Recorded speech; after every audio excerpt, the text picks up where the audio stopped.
Hi guys, आप सभी का स्वागत है हमारे यूट्यूब चैनल मेडिकल क्लासेज में। आज आप सभी के साथ में एक नया क्लास लाया हूं और नया क्लास हमारा क्या है, कम्युनिकेशन टेक्निक फॉर चिल्ड्रन।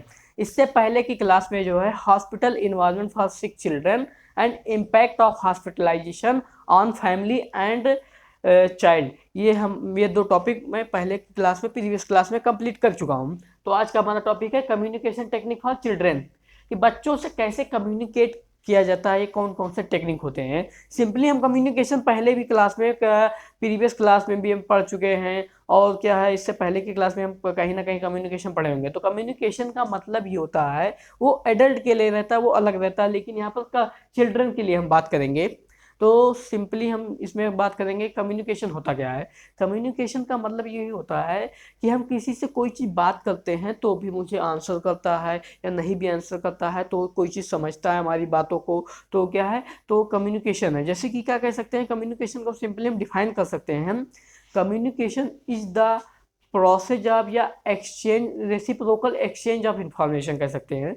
कह सकते हैं communication is the reciprocal exchange of information between sender and receiver. Reciprocal exchange, RECIPROCAL, reciprocal exchange का मतलब ये हो जाता है कि हम किसी से कोई चीज़ बोलते हैं तो वो भी मुझे उसका आंसर देता है, तो ये रेसिप्रोकल एक्सचेंज होता है। ये सिंपली उसका डिफिनीशन है। अब उसके हम उसका डिफिनीशन हम तो कम्युनिकेशन का पहले से ही जानते हैं, लेकिन यहाँ पर हम बात करेंगे टेक्निक के, कौन कौन बच्चों में कौन कौन से ऐसे टेक्निक होते हैं। तो सिंपली इसके इंट्रोडक्शन में हम देखते हैं, every interaction you have with your child is a form of communication. तो क्या है कि हम अपने बच्चों के साथ में प्रत्येक इंट्रैक्शन रखते हैं, एवरी इंट्रैक्शन रखते हैं किसके फॉर्म में, कम्युनिकेशन के फॉर्म में। ये है। फिर it is not just about the word you से, क्या है कि ये कोई एक ऐसा वर्ड नहीं है जो कि हम बच्चों से कोई चीज़ बोल रहे हैं उसके बारे में, ये वर्ड नहीं है। हम कम्युनिकेशन का मतलब ये नहीं है कि हम कोई चीज़ बोले तभी वो कम्युनिकेशन हो सकता है। टोन ऑफ योर वॉइस, हम कोई टोन निकाल सकते हैं, जैसे कर सकते हैं सीटी मतलब विशिल बजा के हम कोई चीज़ समझा सकते हैं, कोई चीज़ हम हिंट दे सकते हैं, कुछ समझा सकते हैं। तो ये है क्या है, tone of voice. The look in your eyes, हम उनकी आंखों में देखकर ऐसे कर सकते हैं, ऐसे ऐसे कोई इशारा कर सकते हैं, या ऐसे कर सकते हैं, आँख विलिंग कर सकते हैं। तो आँख विलिंग करके हम कुछ कम्युनिकेट करके कुछ समझा सकते हैं, आँख विलिंग करके भी हम कुछ कोई चीज़ समझा सकते हैं। हक करके, किसेज करके, यू गिव, ये सारी चीज़ें हम सब देते हैं। जैसे tone of your voice, the look in your eyes, hugs, kisses, you give, हम ये सारी चीज़ें देते हैं। तो ये क्या होता है कि ये कम्युनिकेशन का एक टेक्निक है ये। अब इसमें हम देखते हैं communication can take two form. यहाँ पर क्या लिखा हुआ है, ये शॉर्ट फॉर्म में कम्युनिकेशन लिखा हुआ है ये। फिर can take two form, communication को यदि हम डिवाइड कर सकते हैं तो टू फॉर्म में डिवाइड कर सकते हैं। कौन कौन से, फर्स्ट हमारा क्या, वर्बल, और सेकंड क्या है, नॉन वर्बल। तो वर्बल में क्या होता है, वर्बल का मतलब होता है हम कोई चीज़ ओरली बोल कर, कोई चीज़ हम ओरली वॉइस राइज करके, वॉइस निकाल करके जो हम जो चीज़ें हम बोलते हैं वो हमारा क्या होता है, वर्बल कम्युनिकेशन होता है। तो वर्बल कम्युनिकेशन में क्या है, pitch and tone of your voice, क्या हो सकता है कि हम टोन कर सकते हैं, कोई हाई पिच चिल्ला कर कोई चीज़, और टोन वॉइस निकाल सकते हैं, विशिल कर सकते हैं, कोई ऐसे साउंड निकाल सकते हैं, हो या हो, ऐसे कोई भी चीज़ निकाल। बच्चों को ज़्यादातर देखते हैं कि ऐसे कोई जब बच्चों को ज़्यादा कोई गोद में उठाता तो ऐसे कोई कुछ करता है, ऐसा कोई आवाज़ें निकालते हैं। तो ये सब क्या है, टोन ऑफ वॉइसें हैं, हाई पिच है, ये सब है।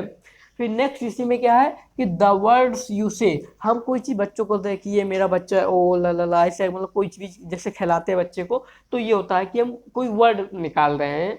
फिर using words use your child can best understand, इसमें क्या बताया जा रहा है कि हम कोई ऐसे वर्ड का यूज करेंगे जिसमें हम जिस बच्चे से कम्युनिकेट कर रहे हैं वो बेस्ट अंडरस्टैंड, इजीली अंडरस्टैंड हो जाए। जैसे कि क्या है कि बच्चों को, जैसे छोटे बच्चों को क्या है कि हम पानी पीने के लिए बोले, कैसा है कि जाओ पानी पी कर आओ, तो उसको नहीं समझ में आ रहा, लेकिन हम बच्चे को कहते हैं नहीं बेटा ऐसा है, जाओ मम पी लो, मम मम पीना चाहिए, मम पी लो, मम प्यास लगी होगी, तो मम बोलते हैं, तो मम बच्चों को समझ में आता है कि हाँ पानी पीने के लिए बोल रहे हैं हम।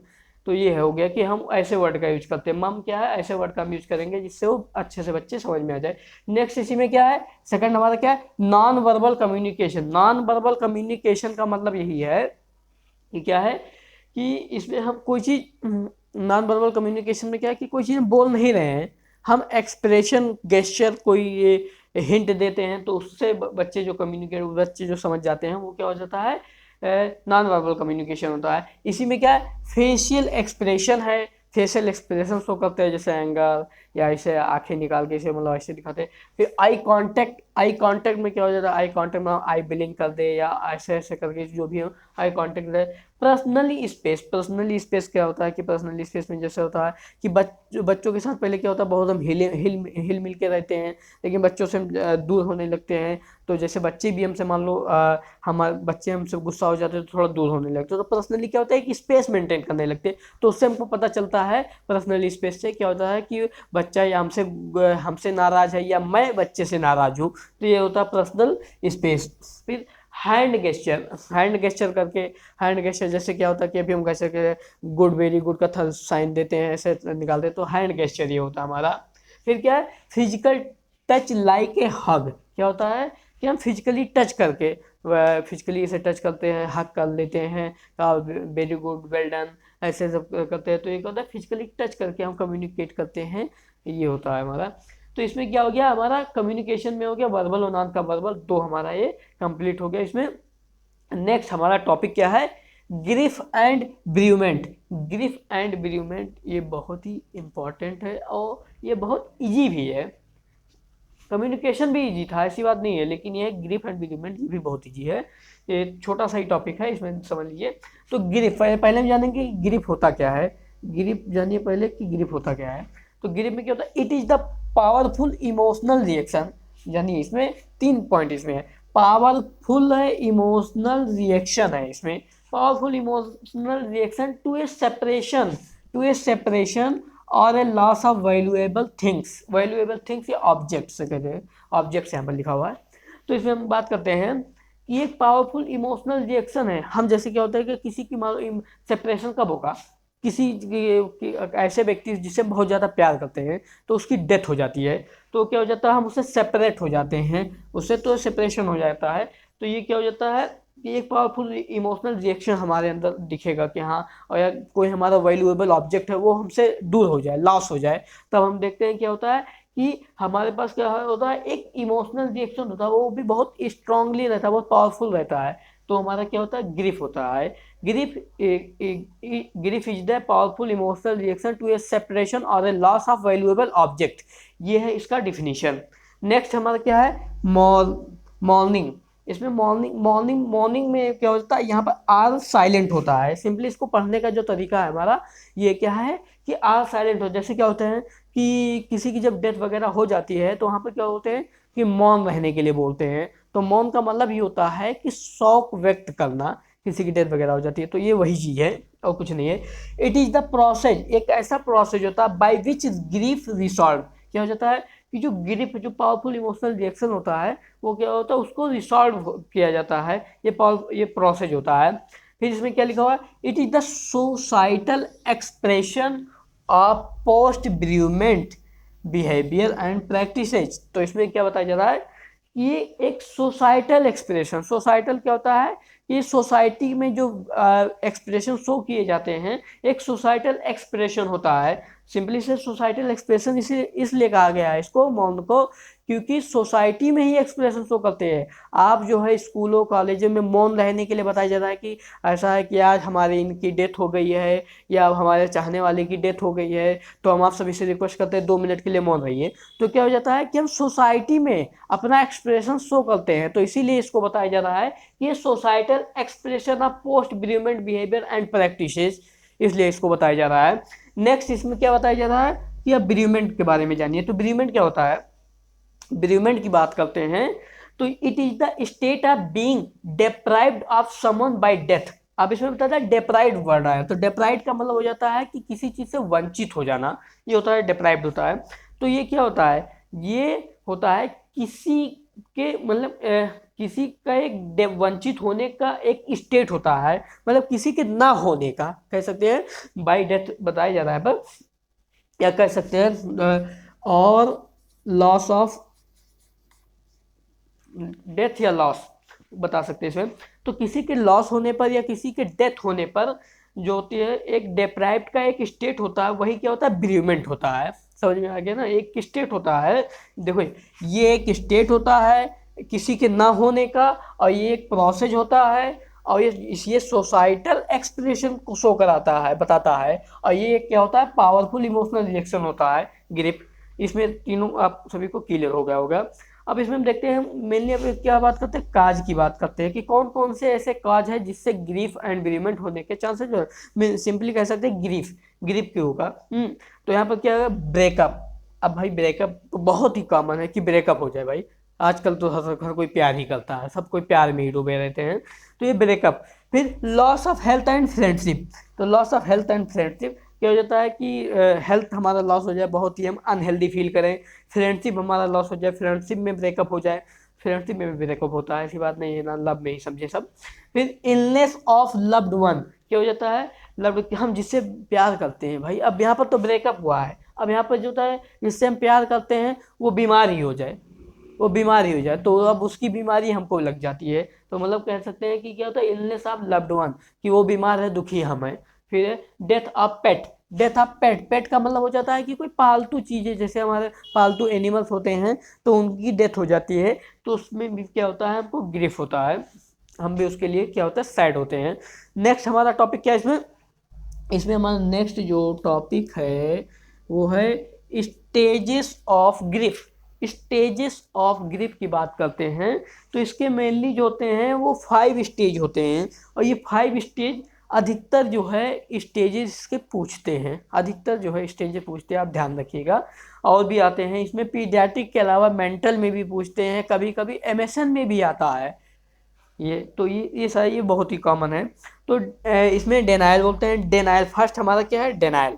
डेनाइल का मतलब ये होता है कि क्या हो जाता है, किसी चीज़ को मना करना, किसी चीज़ को मना करना है। हम यहाँ पर क्या चीज़ मना करेंगे, मना करना ये है कि this cannot happen to me, कि ये हम इस चीज़ को माने ही ना, हम इस चीज़ को माने ना, एक्सेप्ट ही ना करें कि ऐसा है कि मतलब कोई वैल्यूएबल ऑब्जेक्ट हमारा कोई लॉस हुआ है, या हमारी प्रॉपर्टी लॉस हुई है, हमारा या किसी की डेथ हो गई हमारे चाहने वाले की, या किसी लव्ड वन पर्सन की डेथ हो गई है, तो हम ये चीज़ माने ही ना कि this cannot happen to me, कि ये मेरे लिए हो ही नहीं सकता है, हम इस चीज़ को एक्सेप्ट ही ना करें। फिर नेक्स्ट क्या है, एंगर। एंगर हो जाए, एंगर मतलब हम बहुत गुस्सा शो करते हैं, गुस्सा क्यों होते हैं इसमें, वाई इज दिस हैपनिंग, क्या हो जाता है, बहुत गुस्सा हो जाते हैं, क्या हो जाता है कि आखिरकार ये हो क्यों रहा है, ये मेरे साथ ही क्यों हो रहा है, तो हम ऐसा गुस्सा शो करते हैं, तो वो एंगर होता है। नेक्स्ट हमारा थर्ड क्या है, बार्गेनिंग। बार्गेनिंग का मतलब ही होता है तोल मोल करना। बार्गेनिंग जैसे आप साग सब्जी लेने जाते हैं, वहाँ पर भी तोल मोल करते हैं, ज़्यादातर साग सब्जी वाले से ही करते हैं।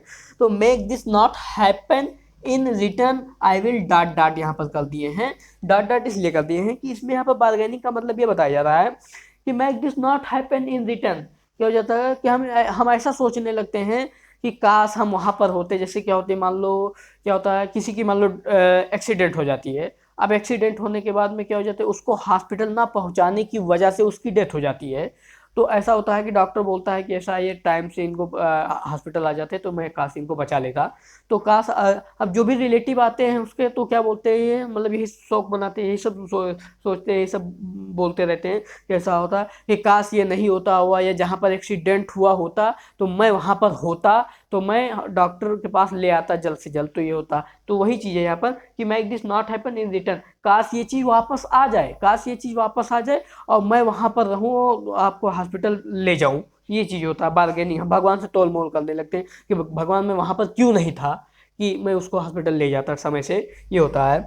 फिर फोर्थ हमारा क्या है, डिप्रेशन। डिप्रेशन का मतलब भाई मीनिंग आप बताइए कि आप डिप्रेशन हो जाते हैं। डिप्रेशन में होता है I am too sad to do anything, क्या हो जाता है, हम अत्यधिक जो होते हैं, बहुत ज़्यादा जो होते हैं दुखी होते हैं किसी चीज़ को करने के लिए, हम कोई भी चीज़ करने के लिए क्या हो जाता है, बहुत ही दुखी होते हैं।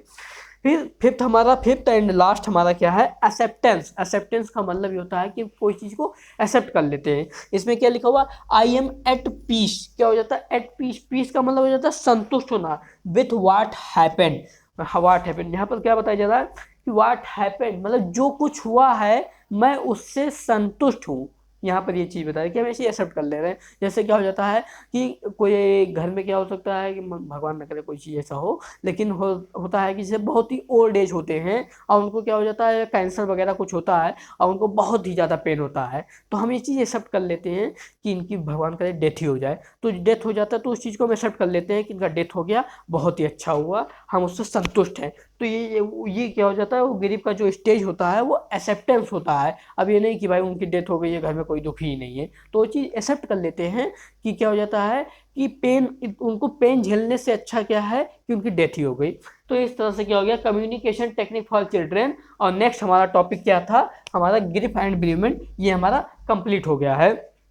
तो आई होप आप सभी को ये सारे टॉपिक क्लियर हो गए हैं। Thank you so much guys, ऐसे ही क्लासेज आप सभी के लिए लाता रहूँगा। Thank you so much guys.